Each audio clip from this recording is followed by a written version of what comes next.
idea es tener un resumen de lo que de lo que sucedió a nivel político, social y económico en nuestro país y por supuesto barajar posibles futuros desde todas las perspectivas para este próximo 2019. En tu caso, Jorge, especialista en finanzas, bolsa, economía y demás, ¿cuál podría ser tu resumen de este 2018? Un, un año bastante difícil, un plan fiscal que fue aprobado a duras penas, ah, ya al filo de este fin de año, un choque de poderes entre el gobierno y los sindicatos, en el cual el gobierno sale airoso. De hecho, el primer gobierno que sale airoso en ese tipo de confrontamientos. Un plan fiscal que a duras penas, como te dije, sale aprobado, donde el pueblo no estuvo en su mayoría a favor. Los diputados creyeron en él, lo aprobaron, una sala cuarta que se pronuncia a favor del mismo y que cambiará el rumbo político económico de Costa Rica a partir del 1 de junio del próximo año. ¿Te parece que en el caso de los diputados, y tiro la pregunta al aire, eh, algunos dieron su voto a favor a regañadientes por ser la única opción viable para Costa Rica? No, yo no lo considero así. Fue una decisión de mayoría, no calificada, pero de en su mayoría. Ellos, sus partidos a los cuales representan, creían que era la solución. Estamos hablando de Liberación, Unidad y PAC, que eran los tres más fuertes. Eh, Todos coinciden en que no era la mejor solución, pero era la solución que se tenía en su momento. Era la solución para sacar del bache Hacienda, el cual daba señales de desesperación ya al final del último trimestre del año. Y no lo creo así. Creo que fue una decisión pensada entre todos los partidos, fue una decisión prácticamente que unánime, si se podría llamar así. Y necesito, o se necesita más bien, ahora que esa misma unidad que hubo entre los diputados se refleje en medidas alternas para este plan fiscal a partir de enero. Hay algo que nos llama poderosamente la atención. Antes de mencionártelo, recordarle a nuestros oyentes que el 9050 891 891 está habilitado para todos los que quieran opinar o hacer su consulta. Es un tema abierto. Y ahora sí, también importante mencionar nuestro Facebook Live a través de CRC 891 Radio. Jorge, el ciudadano común, el que vos te topás a la vuelta de la esquina, escucha hablar de un plan fiscal, que se aprobó, que no se aprobó, se habló de la canasta básica, de las afectaciones, incluso se metió ahora la factura electrónica dentro de los temas de moda, pero ¿en qué momento el costarricense común empieza a percibir los cambios de esta reforma fiscal? A partir del 1 de junio se van a ver ya los cambios completos del plan fiscal. Vamos para un semestre de acomodo. Lo dije en un programa de esta emisora hace una semana, que íbamos para un semestre no de incertidumbre, sino sí, de acomodo, donde vamos a ver que no vamos a avanzar mucho, vamos a seguir, ni vamos a crecer, ni vamos a disminuir. El tipo de cambio se va a mantener. No creo que vaya a haber una alza significativa del dólar. La inversión extranjera directa en Costa Rica se va a mantener, tampoco va a subir. O sea, son 6 meses, David, donde vamos a acomodarnos, donde se nos va a explicar que ahora sí, en palabras cristianas, si se puede llamar así, en qué nos va a afectar, en qué nos va a afectar, en qué productos sí, qué productos no. Creo que serán 6 meses de aprendizaje ya para que el 1 de junio entre a regir el plan y veamos las consecuencias a partir de esa fecha. Muy bien, sin duda alguna, a esta altura de nuestro pensamiento, de nuestras opiniones, posiblemente mucha gente está pensando lo mismo. ¿Qué hubiese pasado si no hubiese sido Carlos Alvarado, si hubiese sido Fabricio, si hubiera sido cualquiera otro de los candidatos? Tenemos en este momento en línea a el ex candidato Edgardo Araya, al cual queremos darle la bienvenida. Buenas tardes, Edgardo. Buenas tardes a todos a los que están ahí en cabina y buenas tardes a toda la gente que nos está escuchando. Por supuesto, un gusto poder compartir con ustedes. Gracias por atendernos. No, a Edgardo, la orden. la pregunta, estamos analizando un poquito lo que sucedió este 2018 a nivel político, económico, social. Em, Le mencionaba yo a Jorge Benavides que la mayoría de partidos políticos coincidían en la urgencia de realizar una reforma fiscal. En tu caso, ¿estás contento con lo que sucedió, cómo se dieron las cosas, de haber quedado en la presidencia Frente Amplio? ¿Cuál hubiese sido el camino a tomar? ¿Qué cambios hubiéramos notado, por así decirlo? Esperando primeramente tu opinión.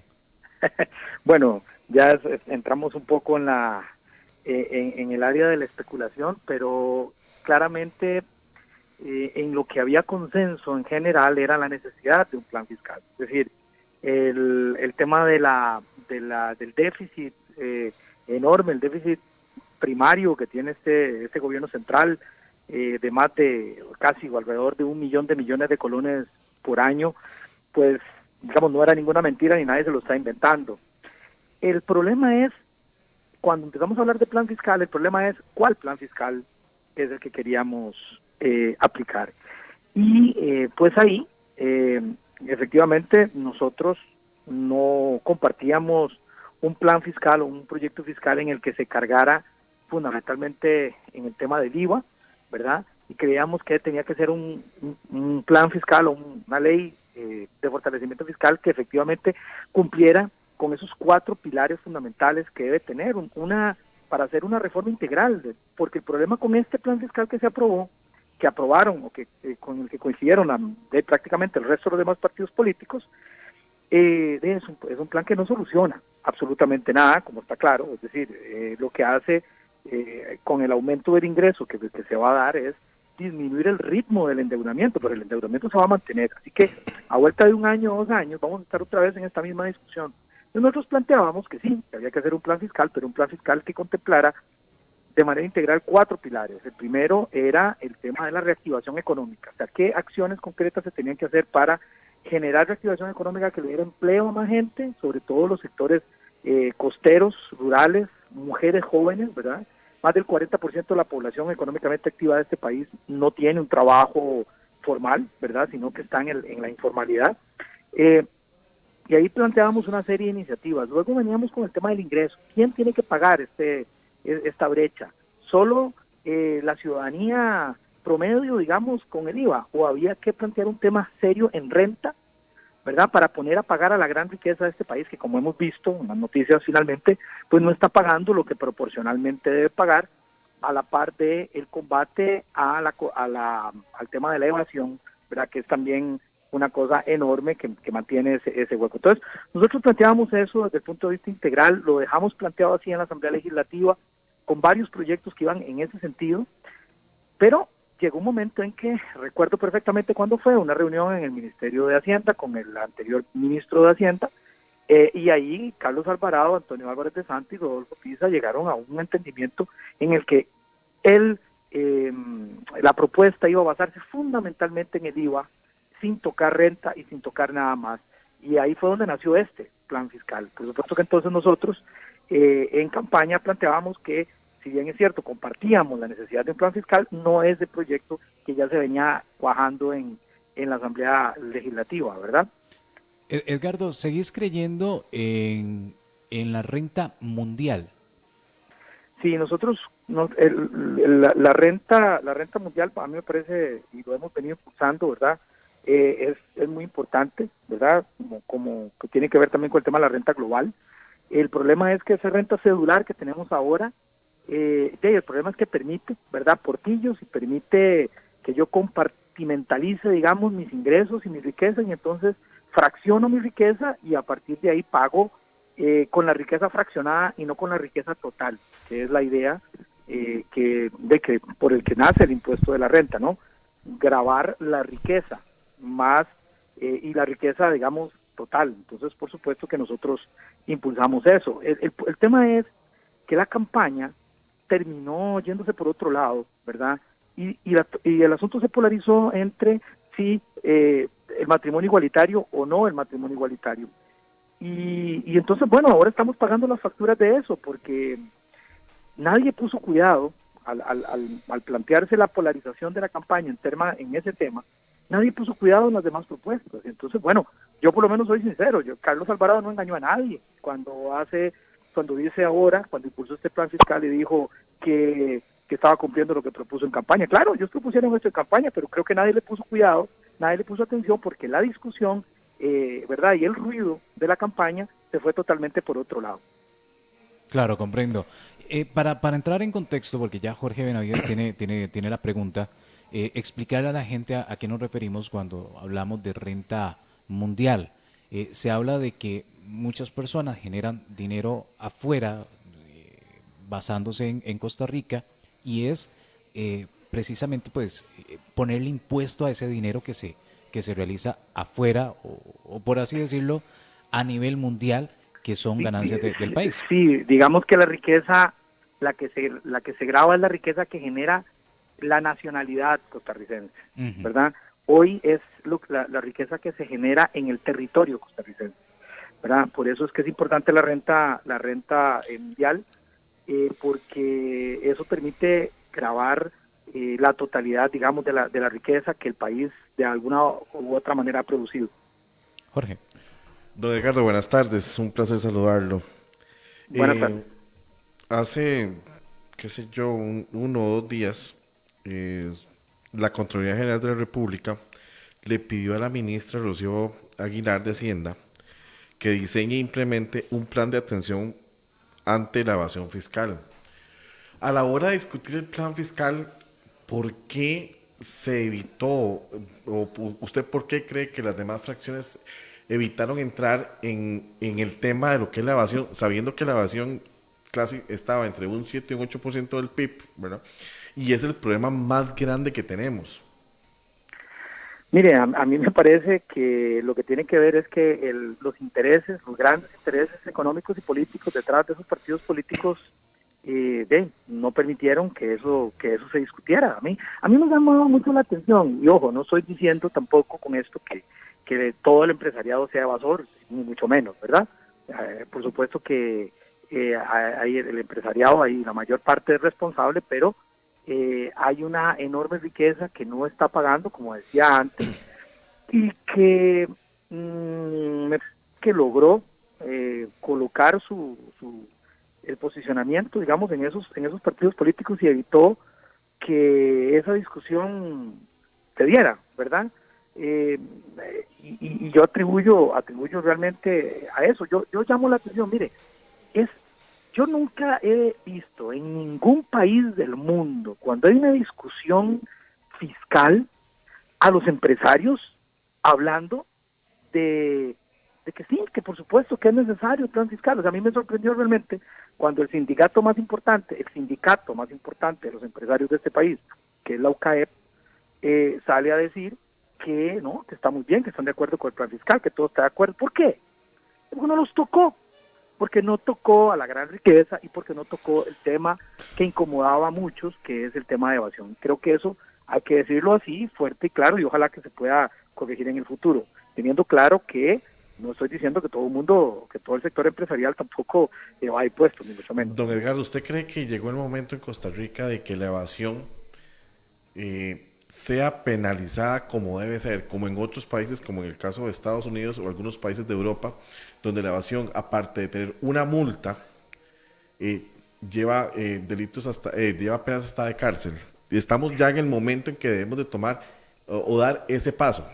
Hace rato, eso no es, llegó el momento ya, eso hace 10 años debería hacerse. Mire, nada más hagan, yo en los debates, en la campaña pasada lo planteaba, hagamos un estudiacito, ¿cuántos condenados, porque hoy sí hay pena de prisión, digamos, aquí, lo que pasa es que es una pena muy baja, hasta 3 años de prisión, pero,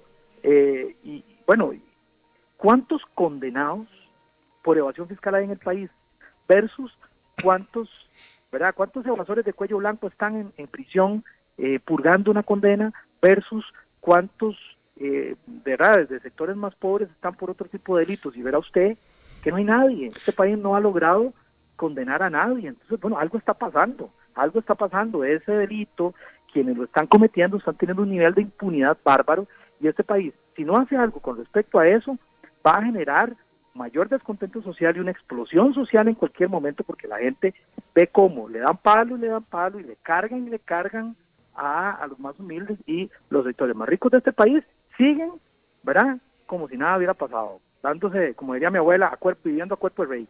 Edgardo, finalmente, porque sé que estás ocupado y más bien te agradecemos que hayas sacado el tiempo para atendernos, como costarricense, no como candidato, ex candidato o representante de partido, como costarricense, ¿Edgardo Araya se da por satisfecho con el actuar del gobierno actualmente? No, por supuesto que no, ni mucho menos. Tenemos un país profundamente dividido, y creo que este gobierno no ha entendido eso, no ha reaccionado bien sobre eso. Tenemos un país en el que la desigualdad sigue creciendo a pasos galopantes. La desigualdad en cuanto al ingreso, por ejemplo, ¿verdad?, en cuanto a la calidad de vida de las personas, es decir, la diferencia entre los que más tienen y los que menos tienen cada vez es más grande, cada vez hay menos que tienen mucho y muchos que tienen poco, pero además hay una ampliación de la brecha, por ejemplo, entre lo urbano y lo rural, entre el área metropolitana y la región central del país, y las zonas costeras y las zonas fronterizas, que si no se reconoce pronto, me parece que es un caldo de cultivo para una explosión social que no sabemos para qué lado va a romper, ¿verdad? Y creo que este gobierno ha tenido una actitud de no escuchar, ¿verdad? Y de un poco es como yo digo, y es como se ha decidido, y así se va a hacer. Y esa queja yo la he oído ya en varios sectores. Como en todo, hay sectores del gobierno que lo están haciendo mejor que otros. Creo que hay como por ejemplo el INAMU y el ministerio, ese ministerio me parece, la calificación que le ha dado la gente, ¿verdad?, significa que se están haciendo trabajos importantes ahí. El Ministerio de Ambiente con el tema, con la decisión de que el tema de crucitas, por ejemplo, sea un tema prioritario, eso también hay que reconocérselo, ¿verdad? Pero en general me parece que es un gobierno que no ha reconocido que su mandato fue débil desde el inicio y que no puede pretender estar tratando de imponer su posición, sino que tiene que haber una mayor apertura. O sea, pero no es solo de la lengua para afuera, no es solo de la boca para afuera decir que sí, que vamos a abrir mesas de diálogo, sino que realmente todos los sectores de este país se sientan invitados a la mesa. Y me parece que hoy no es el caso, ¿verdad? Hay muchos sectores de este país que se están sintiendo excluidos, que se están sintiendo fuera de la negociación política y de la discusión. Y eso lamentablemente no le va a augurar mayores éxitos al gobierno. Y ojo que como costarricense, yo quisiera que este gobierno le fuera requete bien, porque nos va todo requete bien, ¿verdad? Don Edgardo, de verdad, muchas gracias por sus apreciaciones. Esperamos tenerlo pronto por acá y que tenga usted una muy feliz tarde. A la orden, ahí estamos para servirles. Nada una más, muy buena tarde y feliz Navidad y feliz año. Edgardo, ¿qué estás haciendo actualmente? La gente posiblemente se pregunta. Bueno, tengo alguna labor en la academia, estoy en la Universidad de Costa Rica dando un par de cursos, en la UTN también en San Carlos, y ahora estoy como oficina en ejercicio liberal de la profesión, oficina particular en San José y en San Carlos también, y ahí estamos pues a la orden de la gente. Estamos en el sector privado, como siempre hemos estado. Muchísimas gracias, Edgardo. Hasta luego. Mil bendiciones. Hasta luego, amén, hasta luego. Bueno, nosotros vamos a hacer un corte comercial en este momento y regresamos para hablar un poquito de lo que nos está diciendo Edgardo, analizarlo, desmenuzarlo, y seguimos con más opiniones, que tenemos varias programadas para el día de hoy. Estás en Compromiso CRC a través de CRC 89.1 Radio. Compromiso CRC por CRC 89.1 Radio. Tu cuerpo necesita hidratarse. Tu cuerpo necesita refrescarse. Y también necesita vitalizarse. Tu cuerpo necesita San Ángel. Agua microfiltrada 100% pura. Disfrútala naturalmente y viví una experiencia con San Ángel. Tu cuerpo se la merece. Conócenos más en aguasanangel.com.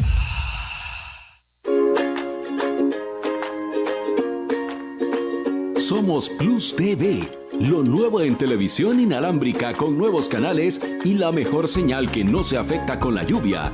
Somos Plus porque somos más. ¿Qué esperas para suscribirte y aprovechar nuestras ofertas especiales? Plus TV, el plus que te mereces. Suscríbete 47002222. Estás escuchando Compromiso CRC con el periodista Antonio Alexandre García por CRC 89.1 Radio. Feliz tarde para todos nuevamente, ya alcanzamos las 2:25. Recordarles, hoy Antonio Alexandre García no nos acompaña, sin embargo, bueno, pues tenemos un programa cargado de mucha opinión acerca de lo que fue este 2018 y lo que podría ser este 2019. Jorge, ¿qué te parecieron las impresiones de Edgardo Araya? Muy acertadas, muy atinadas, la verdad es que tiene razón en todo lo que dijo. No era el mejor plan fiscal, pero había que aprobarlo. Todos, había un consenso general en que necesitábamos una solución fiscal, y ahora lo que sí tienen que hacer ellos como asesores, bueno, me imagino que Edgardo también asesora a su bancada con el diputado Villalta y los demás, es crear acciones, proyectos de ley, leyes que vengan en forma paralela al plan fiscal para que pueda dar los resultados que se tienen esperados. Recordemos que este plan fiscal lo único que hizo fue darle las herramientas al gobierno para poderse endeudar más, o sea, hacer crecer la deuda para financiar proyectos y financiar todo lo que ellos tienen programado para los próximos 3 años. Pero no es la solución más efectiva, y eso también lo dice don Edgardo y la gran mayoría de diputados también lo dicen. Esto era nada más para tapar el huequito, el bache, y seguir adelante. Ya tuvimos la opinión de Edgardo Araya, quien se encuentra en este momento pues trabajando en el sector privado, y yo creo que es fundamental tener la opinión, si estamos haciendo un resumen de lo que fue este año y lo que puede ser el 2019, pues tener la opinión de alguien que está ahí adentro. Tengo el honor de presentarles a la diputada Silvia Vanessa Hernández por parte del Partido Liberación Nacional. Doña Silvia, muchísimas gracias por tomar la llamada, por atendernos y por formar parte de Compromiso CRC. No, con muchísimo gusto, a la orden. Muy buenas tardes y más bien muchísimas gracias por la invitación. Doña Silvia, entrando en materia, le hago la misma pregunta que le hicimos a don Edgardo Araya. ¿Está satisfecha con el actuar del gobierno actualmente? Si el plan fiscal era sin duda alguna inevitable, y si el partido político Liberación Nacional hubiese llegado al poder, los resultados hubiesen sido otros. Nos encantaría, nos apasiona saber la opinión de alguien que está ahí adentro viviendo el día a día en cuanto a todo este tema. Sí, casi no le escucho, pero le entiendo que la pregunta que me hizo es si los resultados del plan fiscal fueron los esperados, si era una medida que realmente tenía que tomarse, ¿correcto? Correcto, más bien, muchísimas gracias. Bueno, vamos a ver, yo por supuesto que estando desde la Asamblea Legislativa y entendiendo que desde el primer momento que puse un pie, por así decirlo, en esta Asamblea y me senté en mi curul, el primer tema al que me tuve que ver abocada fue estar en la Comisión Fiscal, que casualmente trató el proyecto de fortalecimiento a las finanzas públicas.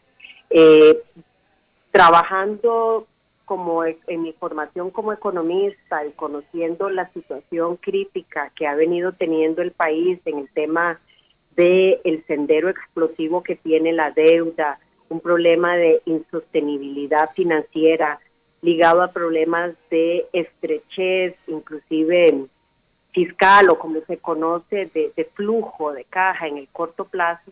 Por supuesto que yo soy una persona convencida de que el tema fiscal era una necesidad y sigo creyendo que no es la panacea final, era lo que significa la insuficiencia a la que muchos hemos hecho referencia, es que este plan fiscal debe de venir acompañado obviamente de una serie de medidas que algunas agrupaciones han llamado como reactivación económica.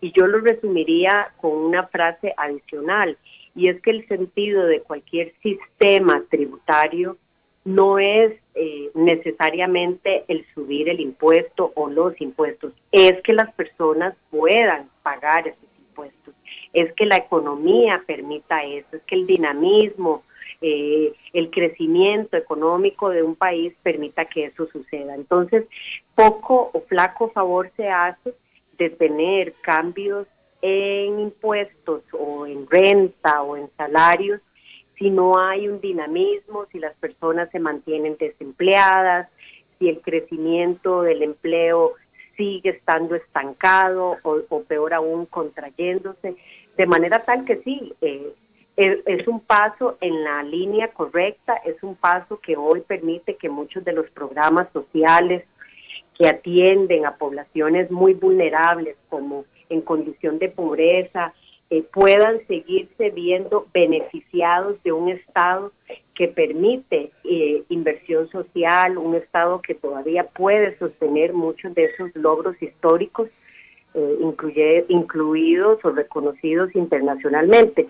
Y eso es un poco lo que permite la reforma. Intentar que los grupos más vulnerables no tengan que verse afectados por una reducida o problemática situación de las finanzas públicas en el corto y mediano plazo. Pero al mismo tiempo concluyo diciendo que sí, debe de venir una agenda de fortalecimiento a la competitividad que implica ver temas fuertes, contundentes, y yo diría que donde el pilar o la columna vertebral de eso es fortalecer la infraestructura pública del país como uno de los mayores dinamizadores para generar crecimiento. Doña Silvia, en su currículum observo que dice seleccionada nacional del programa Líder de la Próxima Generación, lo cual me llama poderosamente la atención y mi pregunta es la siguiente. ¿Considera que se está entrabando a esos futuros líderes? ¿Se les está embarrelando la cancha, por así decirlo, poniéndole más obstáculos con la creación de más impuestos? ¿O más bien podría ser algo que los favorezca y que aliviane el camino en un futuro cercano o lejano? Bueno, es que eso depende de la definición que queramos usar. Vamos a ver, ¿a qué entendemos por más impuestos? Porque partiendo de esa primera base, recordemos que el proyecto al que usted hace mención tiene 4 capítulos o 4 títulos. El primero no es un título per se de crear impuestos, es ampliar la base. Y eso la gente lo tiene, hay que entenderlo muy bien. ¿Qué significa? El impuesto de ventas que hoy existe, que tiene un valor del 13%, lo que hace es modernizarse, transformarse en un impuesto de valor agregado. ¿Y qué hace? ¿Qué significa eso de valor agregado? Bueno, lo que hace es incluir servicios, todos aquellos servicios que en el pasado y por toda una vida no han estado tasados o no han tenido un impuesto. Servicios médicos, servicios de abogados, servicios de contabilidad. Entonces, lo que hace es mantener el mismo valor del impuesto, ampliando el grupo de personas al que les va a cobrar esos impuestos. En el título de renta tiene una mayor incidencia en las empresas, tratando de que aquellos sectores que tienen mayor ganancia aporten más. Digamos que ese es el espíritu de ese título.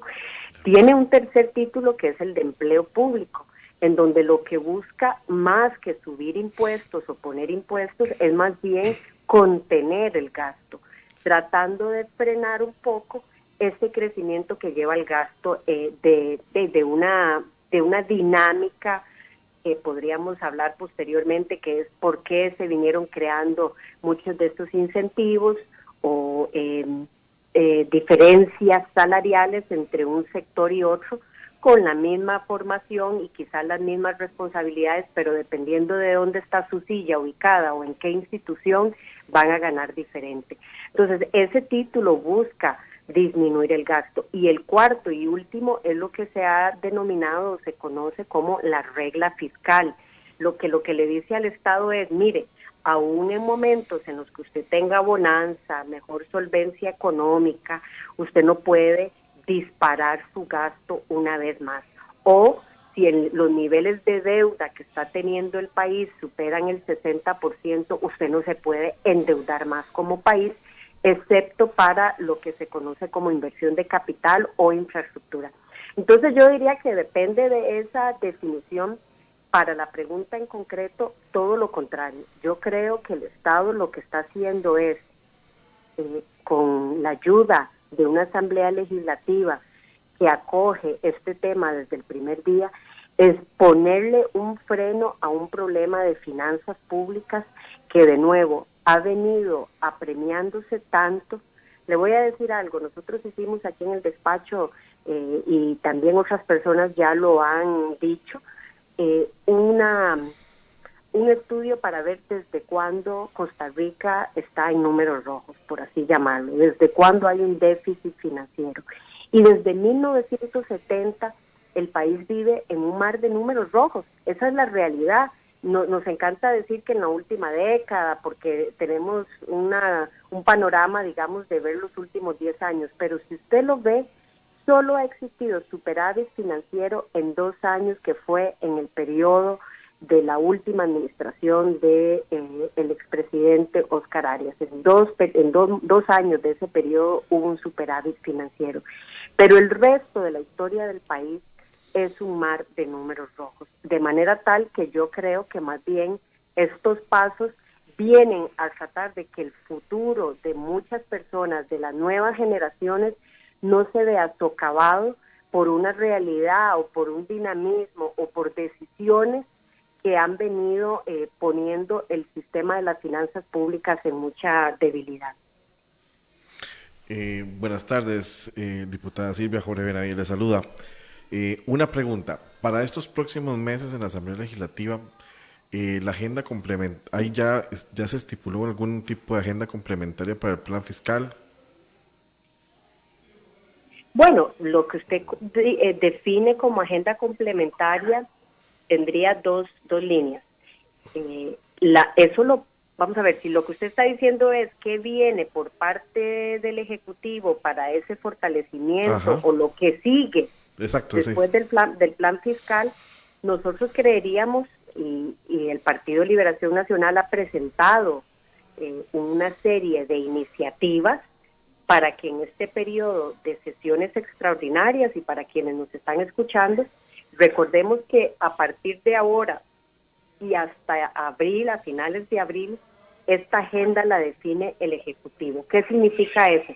Que solo se convocan aquellos proyectos que el presidente quiera convocar para que la Asamblea vea. Le pregunto por qué la Contraloría General de la República le dio 3 meses de tiempo a la ministra de Hacienda para ya presentar planes concretos contra lo que es la evasión fiscal, que es uno de los, creo que a mi criterio como economista, es el problema más grande que tiene Costa Rica.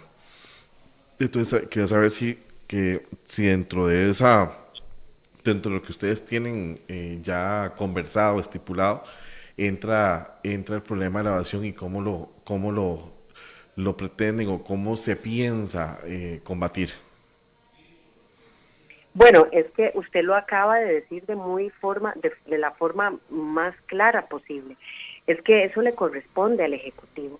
Si el Ejecutivo no envía proyectos que vayan en esa línea o empiece a ver, por ejemplo, el tema de las exoneraciones o exenciones, por poner uno de los ejemplos que está sumamente ligado a esto, definitivamente no es posible. En este momento la agenda está del lado del Ejecutivo, o por así llamarlo en una jerga muy popular, la bola está del lado del Ejecutivo, en donde ellos son los que tienen la potestad no solamente de convocar los proyectos y más allá de eso, tirar el rumbo de esos proyectos o esos cambios que requieran. Ahora, en el caso puntual de evasión fiscal, y muy de la mano con la pregunta inicial de qué sigue más allá del plan fiscal, yo le respondería que eso está estrechamente ligado, y le digo por qué. El plan fiscal, como se le llama, tiene un plazo de implementación de 6 meses. Esos 6 meses no es algo, porque la gente no le empiece a tocar el bolsillo antes, no. Es porque esos 6 meses son los que tiene el Ministerio de Hacienda para entrar a ver una serie de cambios en requisitos, en sistemas operativos, en reglamentos, todo a lo interno de esa institución para que usted empiece a cobrar un impuesto al valor agregado ahora en servicios con tasas diferenciales como se les dio, donde la canasta básica está tasada en 1, hay otras cosas que tienen una tasa preferencial del 4%, otras en el 13%. Entonces tiene que hacer una adaptación para que exactamente ese tema de evasión no vaya a ocurrir una vez más implementando esta ley que se supone viene a darle un freno a esa insostenibilidad de las finanzas públicas. De manera tal que yo absolutamente convencida creo que el Ejecutivo tiene una tarea enorme que no para con la aprobación de un proyecto de ley en esta magnitud de temas fiscales. Doña Silvia Hernández, diputada del Partido Liberación Nacional. Doña Silvia, me permito decirle a criterio personal, dentro de lo que uno palpa como ciudadano, ha hecho una excelente labor, felicitarla por eso y de paso pues agradecerle también que haya sacado el tiempo para atender el programa de Compromiso CRC. No, al revés, más bien muy halagada, le agradezco muchísimo esas palabras. Usted sabe que además yo soy presidenta de la Comisión de Asuntos Hacendarios, donde tuvimos que ver todo el tema de los presupuestos extraordinarios, el presupuesto del 2019, así que yo esperaría que el otro año nos podamos enterrar como equipo de despacho en mi oficina a ver proyectos de ley que ayuden en esa línea de la reactivación económica y desde luego siempre a la orden, encantada.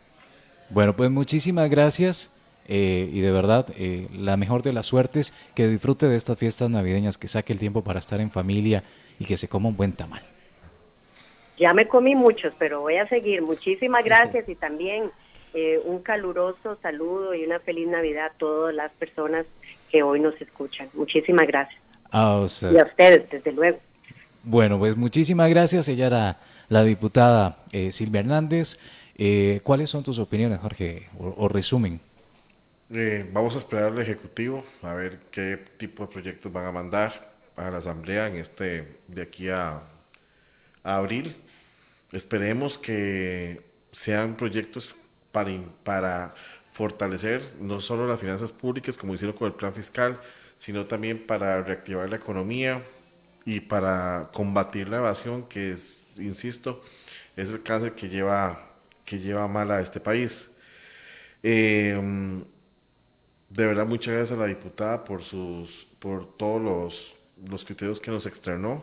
De verdad ha sido ella, como presidenta de la Comisión de Hacendarios, un pilar fundamental, y como ella dice, necesitamos que el Ejecutivo ahora se ponga en la mano y que quiera trabajar por Costa Rica y que manden los proyectos que tienen que mandar. A ver, voy a darle la bienvenida al siguiente invitado.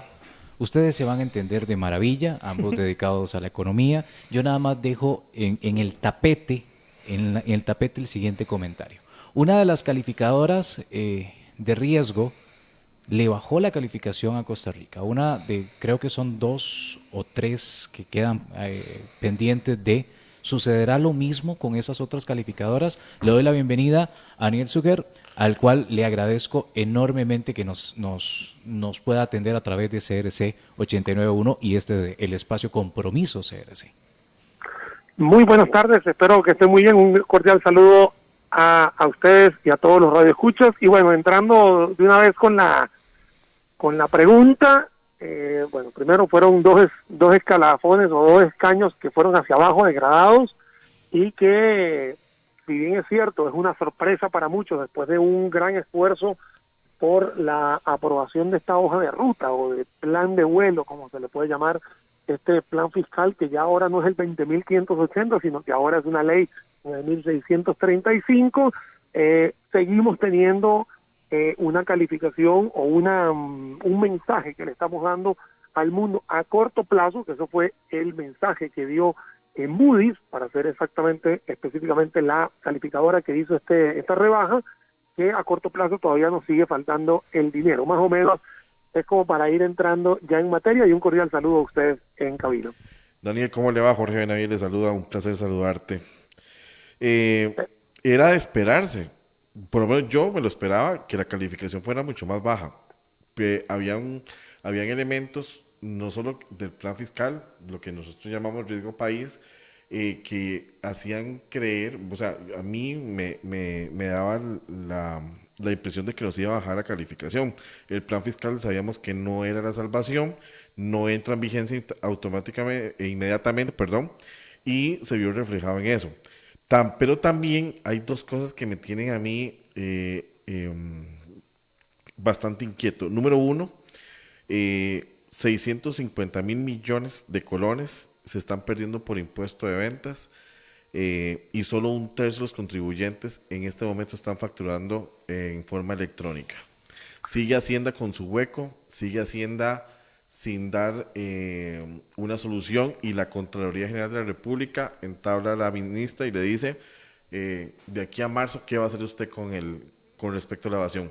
¿Crees que ya llegó el momento de que Costa Rica ahora sí castigue la evasión como lo hace Estados Unidos o países de Europa? Bueno, Jorge, también un cordial abrazo para vos, y bueno, vamos a darte no solamente ese espaldarazo con la respuesta, con el mensaje que estás dando, sino que eso debía haber sido hace mucho tiempo, porque la evasión es prácticamente un delito, y que no se debería ser muy laxo a la hora de tener que castigar a los evasores. Aquí los evasores, que obviamente se puso en el tapete esta palabra nuevamente después de que sacaron la lista de 131 grandes contribuyentes, que volvió otra vez a reactivar este tema que estaba un poco dormido. Yo soy de aquellas personas que eso no puede estar dormido nunca, empezando por ahí. Y segundo, esto no es un tema de grandes contribuyentes, esto significa toda la cadena de personajes que estamos dentro de la economía de un país, tanto en cédulas jurídicas como en cédulas físicas. Deberíamos ser mucho más estrictos, es que así es el deber ser, o sea, esto es lo que hay que hacer. Por otro lado, si bien es cierto, existe una calificación de riesgo que va hacia la baja, estamos claros que va a ser, o que fue realizada por un cortoplacismo, y que está totalmente justificable. Nosotros tenemos plan fiscal, pero no sabemos cuándo lo vamos a empezar a aplicar. Más allá de todos los análisis que hemos hecho a través de distintas plataformas, que algunos tienen un poco más de conocimiento, la población en general no está todavía entendiendo qué es una amnistía, cuándo empieza el IVA, cuándo empieza el impuesto sobre la renta, cuándo empiezan las diferencias, rubros que hay en el capítulo 3 y el capítulo 4 de reforma del empleo público, incluso también con la regla fiscal. Es muy ambiguo. Entonces, una persona que está sentada, ya sea en Miami, Nueva York, Singapur, Japón, que no ve con claridad, obviamente tiene que emitir un criterio como el que estamos viendo de Moody's, y si me permiten, yo creería que Standard & Poor's y Fitch Ratings, que son las otras dos compañeras grandes en el mercado de calificadores de riesgo que vienen en enero, no creo que vayan a dar un criterio muy alejado a lo que hizo Moody's. Por otro lado, creo personalmente que este tema de los 650 mil millones de colones no es nada nuevo. Lo que es nuevo es el número, ¿no? Digámoslo así. Sí, el número es el que nos pone a tierra cuál fue esta cifra, que llega a superar el 1,9% del Producto Interno Bruto, si lo sacamos al día de hoy con la producción nacional, y que por supuesto no tiene ningún tipo de justificación de que ese hueco, digamos hueco no, es lo que se ha dejado de percibir a lo largo de 2010 a 2017, que fue el estudio que se presentó a lo largo de la Contraloría.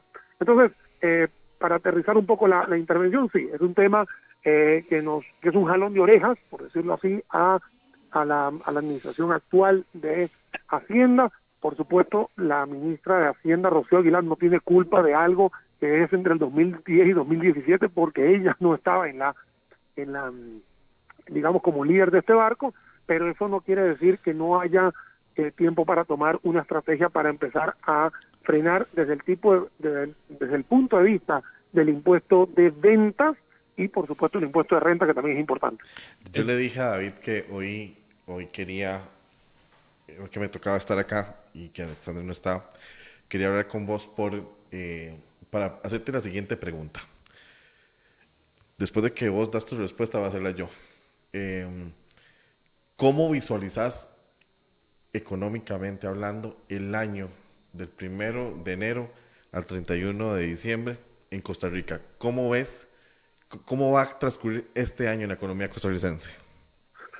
Bueno, para hablar un poquito del 2019, quiero hablar, digamos, la inercia del 2018. 2018 ha estado bajo revisión de Moody's y bajo revisión de Banco Mundial y Fondo y también del Fondo Monetario Internacional, las últimas visitas que hemos tenido, y están por debajo del 3%, de hecho está 2,6, 2,5% con el crecimiento 2018, y para el año que viene vamos a tener en Costa Rica grandes retos, más que todo a nivel internacional.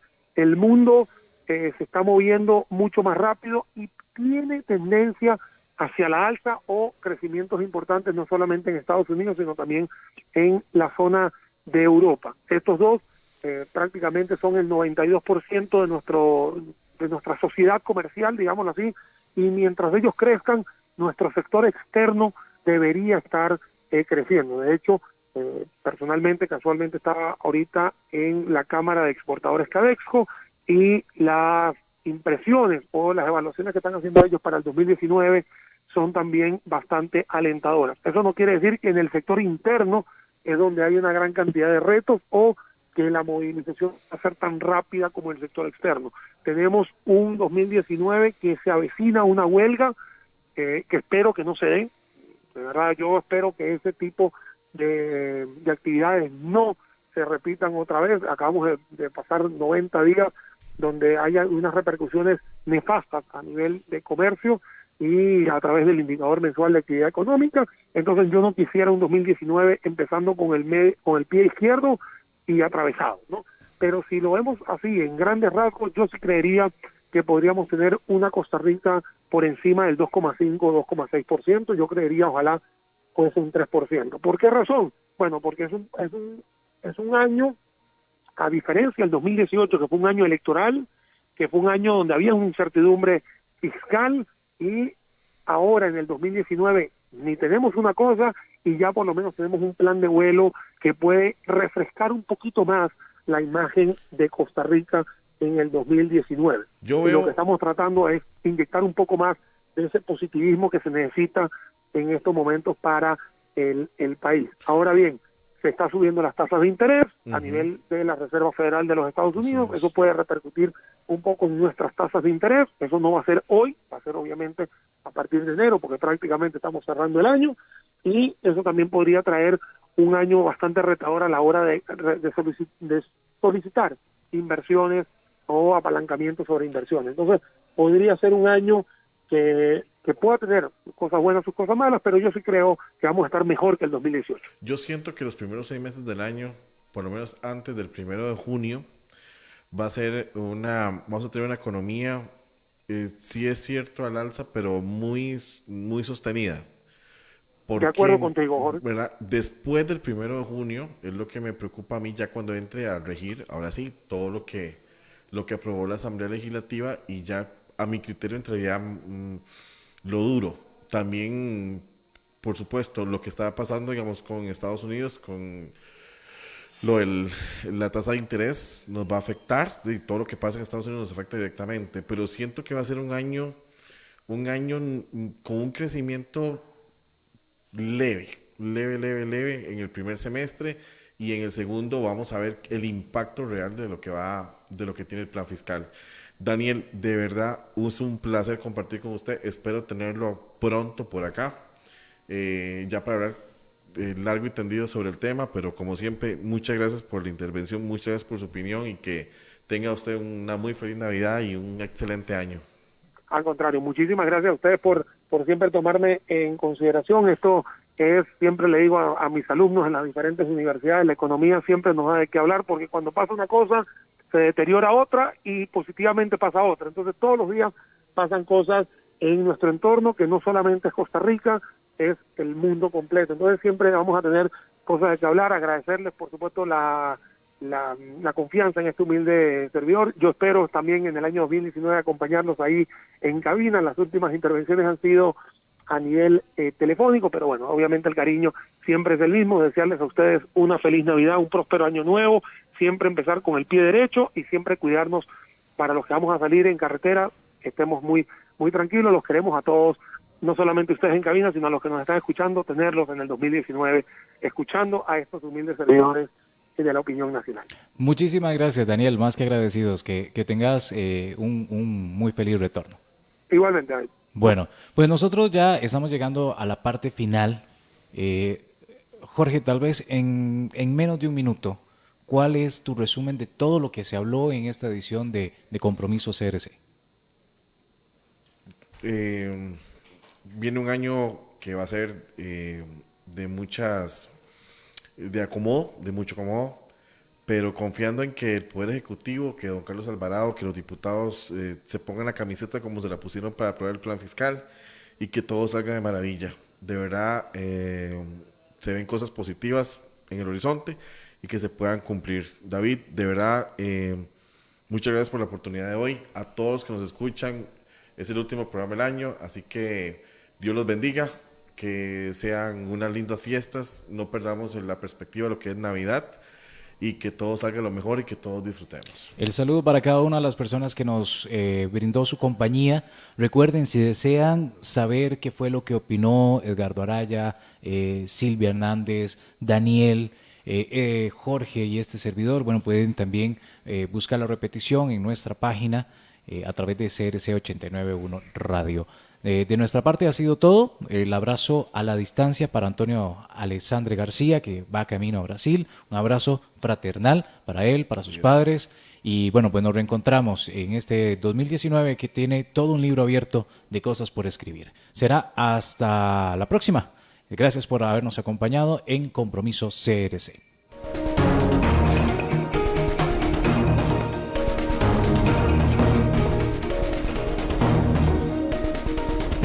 Concluye Compromiso CRC, un programa para debatir, encontrar soluciones y compromisos a los principales problemas de Costa Rica, porque nuestro compromiso con Costa Rica es real. Compromiso CRC con Antonio Alexandre García en CRC 89.1 Radio. Acompáñanos todos los jueves al ser las 2 de la tarde.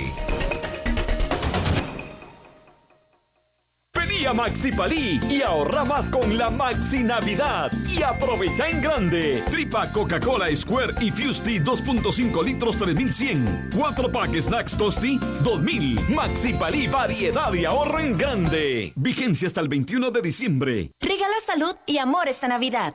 En Mioderma Spa Stress Control disfrutas de los maravillosos rituales de Navidad. Regala certificados a tus seres queridos o llévanos a tus eventos especiales.